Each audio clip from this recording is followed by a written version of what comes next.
A fist flew through the air, aimed straight at the chest of a tomb guard, and the crowd at Arlington froze, breath caught in their throats. The man throwing the punch, a kung fu champion with a gold medal gleaming around his neck, smirked, expecting an easy win, a viral moment for his fans. To him, the guard was just a statue in a fancy uniform, trained to march, not fight.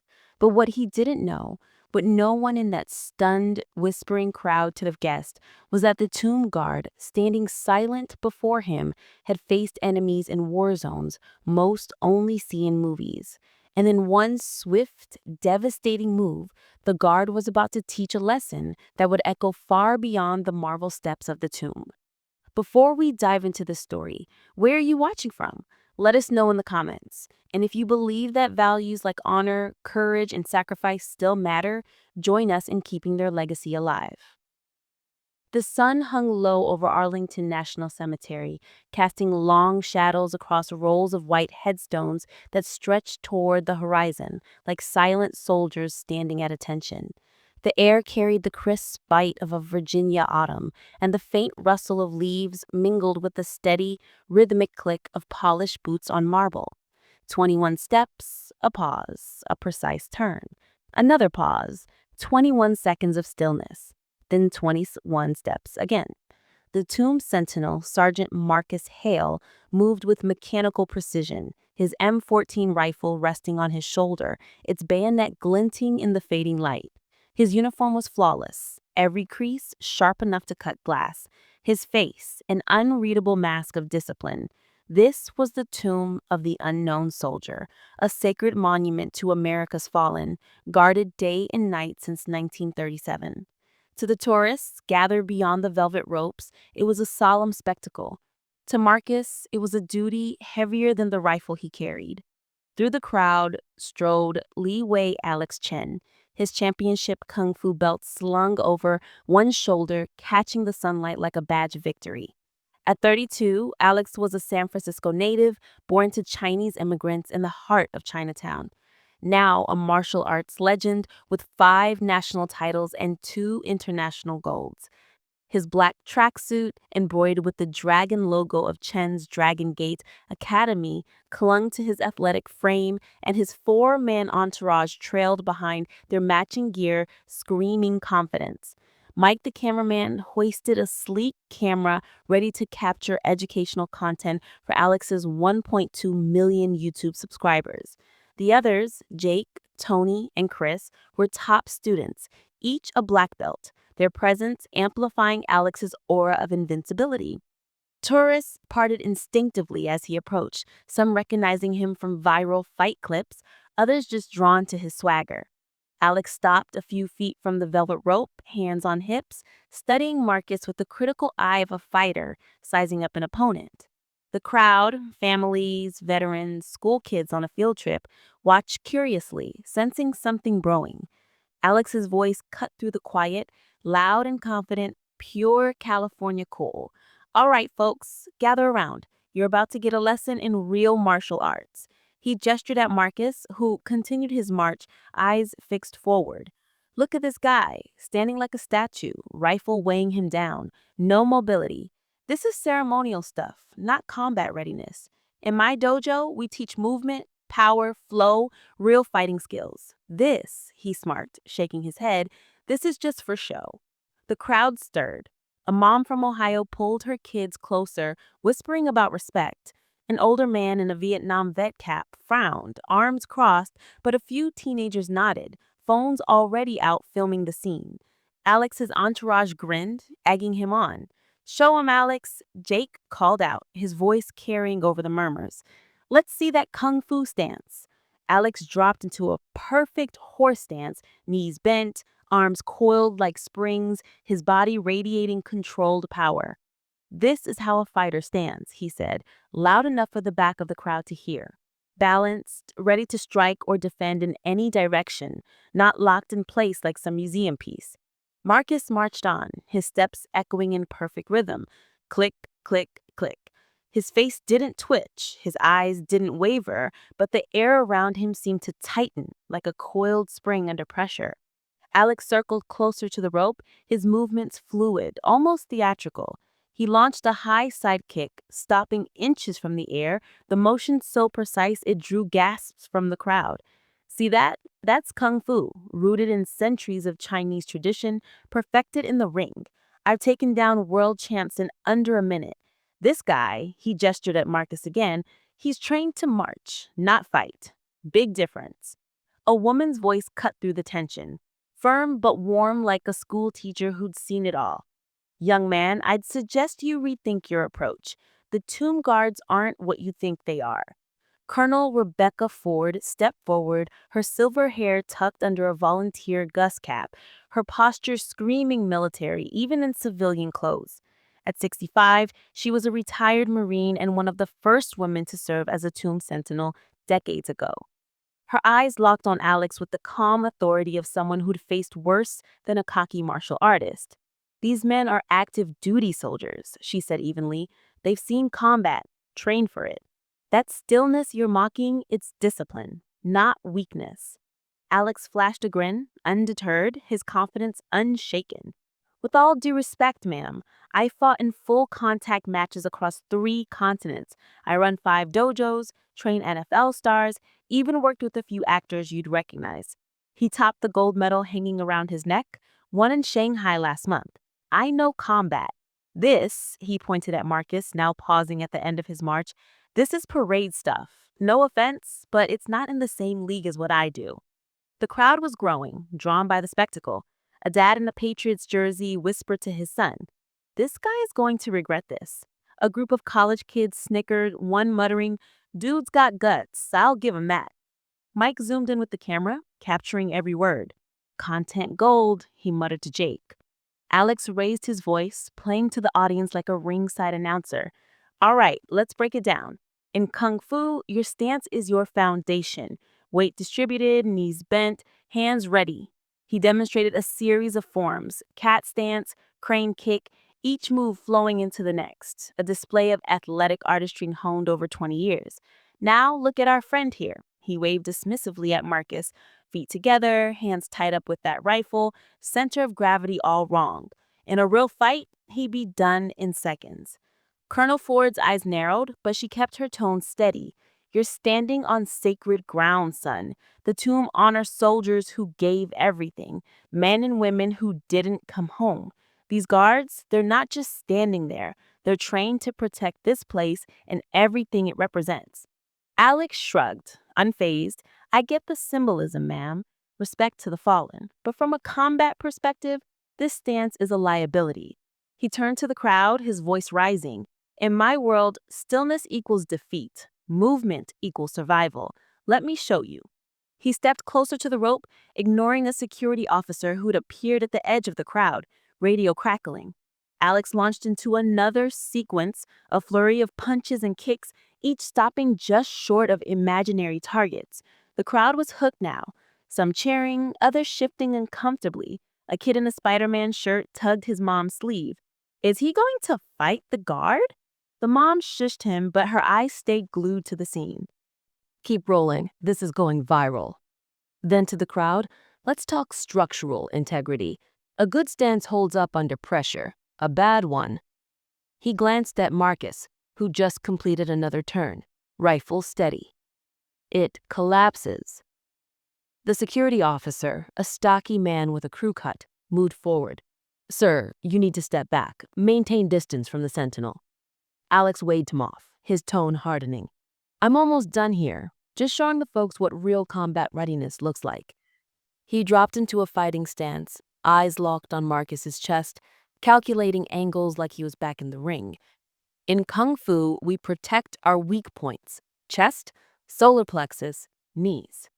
He demonstrated a defensive block, arms snapping into place. This guy, wide open, no guard, no mobility, is like he's asking to get hit. A murmur rippled through the crowd. The Vietnam vet shook his head, muttering, "This kid's digging his own grave." A teenage girl whispered to her friend, "He's kind of full of himself, huh?" But Alex was in his element, feeding off the attention. He began a slow, deliberate stretch, rolling his shoulders, loosening his wrists. the ritual of a fighter preparing for action. "Let's take this up a notch," he said, his voice carrying across the silent plaza. "I've shown you the theory. Now let's see the practical side. In competition, we call this pressure testing, pushing the stance to its breaking point." Colonel Ford's voice rang out sharp and commanding. "Don't do it, son. You're making a mistake." Alex hesitated for a split second, doubt flickering in his eyes. Then his championship ego kicked back in. "It's controlled, ma'am. I know what I'm doing." He turned to Marcus, who stood motionless, eyes forward, the picture of discipline. "No disrespect, man," Alex said loud enough for the crowd, "but this is why sports martial arts beats ceremonial training every time." He settled into his stance, weight perfectly balanced, hands poised like a cobra, ready to strike. "Ladies and gentlemen, watch closely. This is the difference between show and substance." The air grew thick, the crowd holding its breath. Even Mike lowered his camera slightly, sensing the line being crossed. Alex moved with explosive speed, his body a blur of practiced precision. His fist shot forward in a straight punch aimed at Marcus's sternum, a controlled strike, the kind he'd used to win tournaments delivered with textbook form. The impact was sharp, a thud that echoed across the plaza. Marcus's uniform absorbed the blow. His body swaying slightly, but he didn't flinch. A thin trickle of blood appeared at the corner of his mouth, the only sign the punch had landed. Alex stepped back, triumphant, turning to the crowd. "See that? No reaction, no counter. That's what I'm talking about. Ceremony, not combat." His smile froze as Marcus's eyes shifted, locking onto his with a predator's focus. The change was instant, terrifying. One moment, Marcus was a statue. The next, he was a weapon. His rifle hit the marble with a clatter, and before Alex could blink, Marcus's right hand darted forward in a single precise strike, a CQC move, fingers slightly curled, targeting the solar plexus with surgical accuracy. The blow wasn't flashy, just brutally effective, designed to neutralize, not perform. Alex's breath left him in a violent whoosh, his diaphragm seizing up, his knees buckling. He staggered, eyes wide with shock, hands clutching his chest as he gasped for air that wouldn't come. The crowd gasped, phones dropping as people stared stunned. Marcus stepped forward, his movements fluid but restrained, and executed a perfect leg sweep. Alex hit the ground hard, his championship belt skittering across the marble with a metallic clink. "Stay down," Marcus said, his voice low and calm, the first words he'd spoken. "Breathe slow." Alex wheezed, his face pale, his body curled in on itself. The crowd was silent, the only sound his ragged gasps. Mike's camera lay forgotten on the ground, and the rest of the entourage backed away, their earlier bravado gone. Jake took a step forward, then froze as Marcus's gaze shifted to him, cold and unyielding. Jake raised his hands, retreating. "No trouble, man," he muttered. Colonel Ford moved to Marcus's side, her voice cutting through the tension. "That's enough, everyone. Show's over." She turned to the crowd, her tone firm but not unkind. "What you just saw wasn't a performance. It was a reminder. These sentinels aren't actors. They're soldiers, elite combat trained here to honor our fallen." She gestured to Marcus, who'd retrieved his rifle and resumed parade rest, his face impassive, despite the blood at his mouth. This man served 2 tours in Afghanistan, trained with special reconnaissance units. That strike, it's not in any dojo. It's designed to end threats, not win points. Alex, still on the ground, managed a weak cough, his breathing slowly returning. "How?" he rasped, looking up at Marcus. "How'd you—" Marcus didn't answer, but Colonel Ford did, her voice softening slightly. "Different training, Mr. Chen. You fight for trophies, he fights for survival. The Tomb Guard's discipline, those 21 steps, that stillness isn't weakness. It's control. The kind you need when lives are on the line." Security officers arrived, their radios crackling as they surveyed the scene. The lead officer, a no-nonsense type with a buzz cut, nodded to Marcus. "Situation contained. Sergeant?" "Affirmative." Marcus replied, his voice steady, returning to parade rest. The officer turned to Alex, now sitting up, still clutching his chest. Sir, you're under arrest for assaulting a serving soldier. That's a federal offense, especially here. Alex nodded, wincing as he stood with help from the officers. His arrogance was gone, replaced by a mix of pain and dawning respect. I didn't know, he said quietly, looking at Marcus. I, I thought, I thought you were just ceremonial. Colonel Ford's eyes softened, but her tone stayed firm. A common mistake. The Tomb Guard comes from the 3rd Infantry Regiment, the Old Guard. These soldiers rotate between combat deployments and this duty. Marcus here, he's been in war zones. You can't imagine that uniform doesn't make him less of a fighter. It makes him more. The crowd murmured, some nodding, others whispering to their kids about what they'd learned. A young woman in a Georgetown hoodie raised her hand. Why don't they tell us this stuff in the brochures? Colonel Ford smiled, a hint of pride in her voice. We don't advertise it.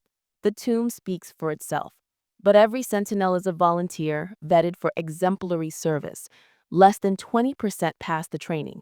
They memorize pages of history, maintain perfect uniforms, and yes, they train to protect this place, not just with ceremony, with force if needed.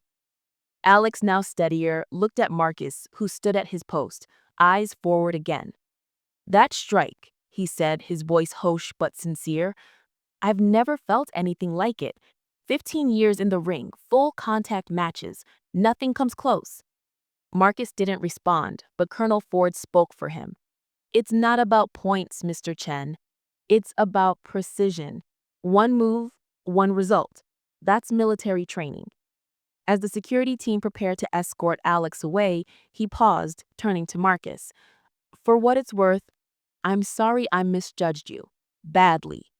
Marcus's eyes flicked to him briefly, a nod so subtle it was barely noticeable. Most people do, he said, his voice quiet but clear. They see the uniform, not the soldier. Colonel Ford addressed the crowd one last time as the officers led Alex toward a vehicle. The tomb of the unknown soldier isn't just a monument.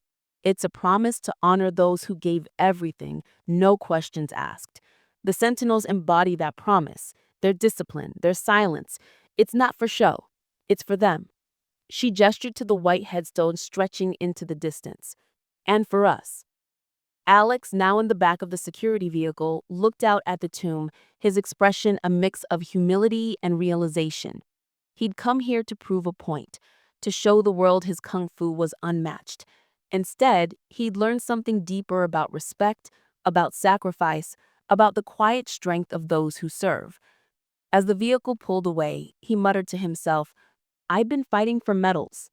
They're fighting for something bigger. The crowd dispersed, tourists moving on to other memorials, but their steps were quieter now, their voices softer. A dad explained to his son, those guards are real heroes, not just for the cameras. The boy nodded, clutching a tiny American flag. Colonel Ford watched them go, then turned to Marcus, giving him a nod of respect. He returned it, resuming his march, 21 steps. Pause, turn, turn. Back in San Francisco a month later, Alex stood in his flagship dojo addressing a packed class. His championship belt hung on the wall, but he didn't point to it. Instead, he held up a photo of the tomb projected on the screen behind him. I learned something at Arlington, he said, his voice strong but humble. I learned that there is no one-size-fits-all. In sports, we push ourselves to win points, but some people push themselves to serve something bigger. They hold lines, though by right, by siente too. He quoted from the creed of the Tomb Guard, his eyes locked on the audience as well. Steady, but humbler. Strength isn't just in your fists or your forms. It's in discipline, in honoring those who came before us. Starting today, we're adding a new program, free classes for veterans. Because real warriors don't fight for glory, they fight for each other. The students applauded, and Alex felt something shift inside him. For the first time, he didn't care about the cameras or the likes. He'd found a new kind of strength, one that bridged his Chinese roots and his American heart. And somewhere in the quiet of Arlington, a sentinel marched on, guarding the unknown. embodying a truth Alex would never forget. True power lies not in victory, but in duty. So, what would you have done in Alex's shoes? Would you have seen the soldier behind the ceremony or fallen for the same mistake? This is a story of honor, humility, and the heroes who stand watch over our nation's heart. If it moved you, share it with someone who needs to hear it. Visit Arlington, pay your respects, and never forget what those white stones stand for. We'll be back with another story of American grit and grace. Until then, keep learning, keep growing, and keep honoring those who serve. If you enjoyed the story, consider sending a super chat to help bring more stories like this. Now, click on the video on the screen to hear another story that's just as powerful and captivating, with courage, sacrifice, and a choice that will leave you questioning everything you thought you knew about duty and justice. Click on the video